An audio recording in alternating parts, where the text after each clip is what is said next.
chronic disease epidemic broke out in the 1990s like something nobody could have ever possibly imagined, with 1991 being the first time we added glyphosate to wheat. And so your residues on wheat suddenly went through the roof by 1993, and suddenly I'm the first generation of doctors to suddenly watch this whole sweep of autoimmune systems. At the same time, our children suddenly presented attention deficit disorder. And so when you take a chemical added to the food system in 1976 that starts to weaken the ability, lower the metabolic life force of mitochondria, by late 80s, when you get an accumulation of fat in the liver, you end up with type 2 diabetes. By the early 90s, the most energy demanding organ system in the body is being affected, which is your immune system. So this is allergy.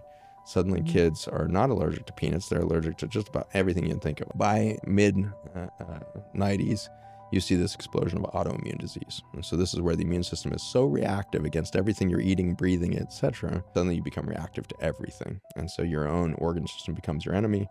By 2002, 1 in 4 young girls in the United States by age 12 has antibodies to her own thyroid gland. So glyphosate is the foundation of leaky gut, and it's the foundation of obesity, diabetes, and then immune system overloads. It was just like we could not suddenly keep up with this level of disease. By the early 2000s, we've moved into the cancer epidemic, so leukemias, lymphomas, solid tumors, not going up like 10% or 20%, going up like 300%, 1,000% in 5-year increments. So we've gone from obesity, diabetes, allergy, autoimmunity, chronic pain, neurologic dysfunction, down to cancer, early 2000 or late 2000s, infertility. And this is all stemmed from glyphosate. Glyphosate is in the clothing, it's in the water that you're showering with, it's everywhere.